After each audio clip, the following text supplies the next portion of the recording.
Hey there, today let's try to solve this problem called maximum value of concatenated binary sentence. So in this problem, we are given two array, nums1 and nums0. So in this example, nums1 is 1, 2, nums0 is 1, 0. What does that mean? So nums1 I means the number of 1 bit we can use on index I. And nums0 means the number of 0 that we can use on index I. So basically, we are going to use this information to concatenate a really large binary number, and we want to get the maximum number of that. So let me illustrate a bit further. So if we're looking at the first index, we know that if we pick the first index first, then we will have to take care of this 1 here, and also we have to take care of this 0 bit here because there 1 0 bit here. So the trick is that we can pick whatever order we want. We can choose to include index 0 first, or we can choose to include index 1 first. So in this example, let me just choose index 0 first, and then I have to put every 1 first and then 0, because we have 1 here, we have 1 here, we have to put all 1 here first, and then we'll put 0 here. And then the only remaining index is 1. So we just pick 1 here, and then we don't have to put any 0 because index 1 does not have any 0, and this gives us this bit is turned on. This bit is 1, this bit is 2, this bit is 4, and this bit is 8, right? So it's 1 plus 2 plus 8, which gives us something like 11, and this is not the optimal answer. Let's take a look at the other possibility. So this time I go with index 1 first. I'm going to put 1 here, and then again I'm just going to put 1 0 here, because if we're looking at index 0, we're just going to have to put all the 1 first, which is only 1 of them, and I'm going to put 0, 1 of the 0, and so that's why we have this. And this time, again, this is 1, this is 2, this is 4, this is 8. So 1 is turned off, so we don't really care about 2, 4, and 8. And this gives us, so 6 plus 8 is 14. So 14 is our final answer. So that's why we're returning 14 here. It is a really straightforward question, and let's think about how can we solve this problem. Okay, so how can we solve this problem? First of all, we need to know the result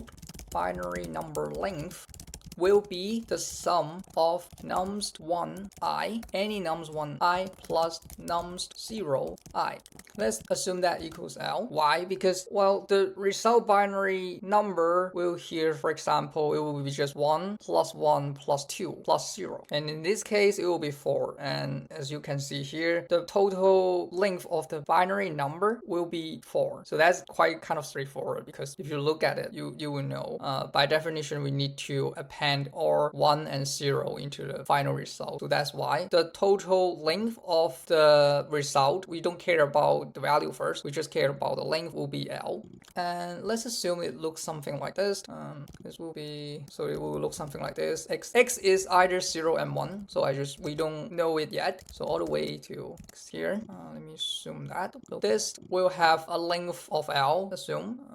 This will have a length of L here, L. So how can we maximize this binary number? Well, of course, we're going to optimize the leftmost first, right? It applies for any binary number. So how do we, for example, how do I add the leftmost here? Well, that's also easy. This one is 2 to the power of L minus 1, right? The leftmost one is 2 to the power of L minus 1. And this is just 2 to the power of 0. This is the rightmost one, which is 1. So similar thing. If I want to, for example, here, it will be 2 to the power of L minus 2. So we just need to decide whether can we turn on this 2 to the power of L minus 1. So I should add it over here, so you just don't get confused. Okay. So to maximize the result, we just go from left to right, and each time we're gonna ask ourselves, can we add this first? We always want to optimize that. We want to turn on the leftmost bit based on everything we have here. Okay, let's think about it in this way. What counts as a bad selection? So let's use this above as the example. If we put the first index here, then we will have something like 1, right? And then 0. Because you put, let's assume I put the first index first. This, you put the 1 here, and then you have to take care of the 0. And you make 2 to the power of L minus 2 become 0. And this is already really bad, because no matter what you do here, even if it's 1, 1, 1, it will be still smaller than this just 1. And then it's just all 0, 0, 0, 0 in the worst worst case scenario. It will be still smaller than that. That's why we want to avoid this situation. So the first rule is that if nums 0i equals 0, then choose them first. By first, I mean I'm going from the leftmost to the rightmost. And then if nums 0i is 0, then we can choose them first because it does not have any consequences of something like this. We accidentally pick some very left position to 0 because we pick I. But if nums 0i is 0, then we don't have this problem. And then we can just pick them first. This is the first rule. And the second rule is that if the nums 0i is not 0, then we go for larger nums 1i first. Why? Because this is also obvious, because let's assume this is 1110. I don't care how many 0 there are. This is always better than something like this. For example, I only have like 3 1 this time. And even though I have like 1 0, right? No matter what I do in the top one here, it cannot be larger than the bottom one here. Okay. So that's why we always go for the larger nums 1i first. Okay. So what if they have kind of the same length? If they also have the same length of nums 1i, it means it will look something like this. Then it's also obvious that we want to pick the smaller 0 first, because later we can add 1 here. And if the 0 is long and add 1 here, this one will be forever smaller than the top one. So that's why if we cannot decide which one to pick first based on the first two rules, and we will go for smaller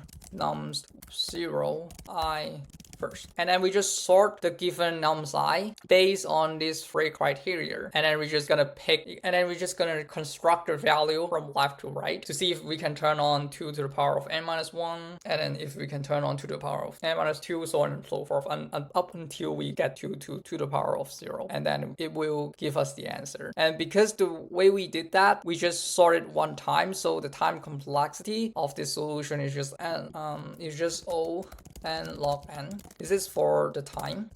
And for the space, it will be just ON, because it depends how you look at it. Because when you sort something, you kind of change the input. And in this case, we cannot just change the input because we have to kind of combine. In Python, it's called zip. You have to zip the nums 1 and nums 0 into like a combiner way. So we need ON space anyway. But for a time, we need n log n because of the sorting. So yeah, that's pretty much all for the idea of this problem. It's quite straightforward for a hard problem actually. Now let's think about how can we implement that in code. Okay, so to implement this problem, first of all, we're gonna need some helper function. First, we're gonna need to have mod equals 10 to the power of 9 plus 7, and this is how we calculate multiplication in mod. So we just do a times b and modulate by that number. And also we need add. This is basically the same thing we're doing add a and b, but we also consider mod. So then we can start implementing our solution. So first we initialize answer a equals to 0, and then the length n is the nums 1, because nums 1 dot size will be same as nums 0 dot size, so we just use nums 1 dot size here. It could be nums 0 dot size here as well. And b length is the final binary length, and the left appended will be the number of 1 bit that we can append on the left hand side, such that we don't have to pay any extra price. So to explain it further is that we just, as we discussed earlier, if there is some nums I such that nums 0 equals to 0, so it means that we append this nums I, we don't have to append any 0 here. This means we can just append 1 on the left hand side without paying any price. So we just want to know how many of them here and store that in this variable. And then we are going to have a nums. This nums is just the combine of nums 1 and nums 0. We need that because later we need to sort the nums, and then so in this array we cannot sort them because now they are separate. We need to combine them first, and then we sort them based on their value of 1 and 0. So then we can start iterating the loop. We just need to calculate the b length. The b length is the binary length of the final answer, just nums 1i plus nums 0. And then if nums 0i is greater than 0, that means that we need to consider them in the final nums, right?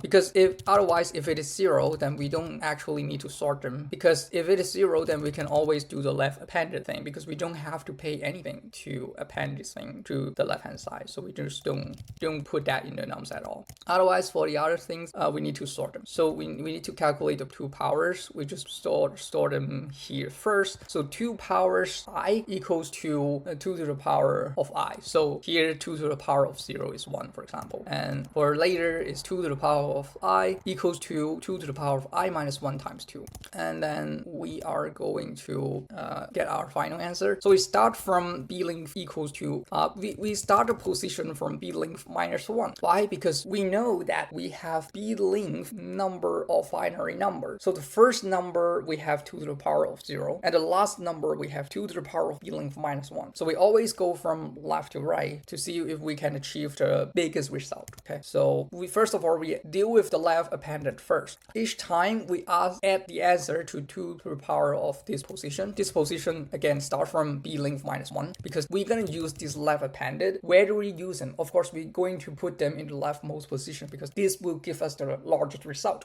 And then we're gonna sort them after considering all the left appended. So if the 1 value is different, then we're going to pick the nums I with the longer one, because if it has the longer one, even if it is 1 position longer, it will make a huge difference, because we are going to fill the nums from left to right again.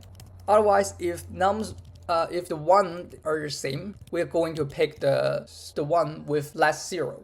And then after sorting, we can iterate the nums. And then first we're going to append all the 1 in that nums I. Similar thing, we just add them. We can quickly know the 2 powers of that here. And then we also need to move the position 0 by the number of 0 times. Because after appending the number of 1 in nums I, we have to pay the price, which is exactly the same as appending 0 x times. X is the t0 in this case. And then after doing that, we are ready to return the answer. Yeah, that's pretty much it. Let's start submit that. Submit. Okay, yeah, that's pretty much all for the solution, and I'll see you next time. Bye.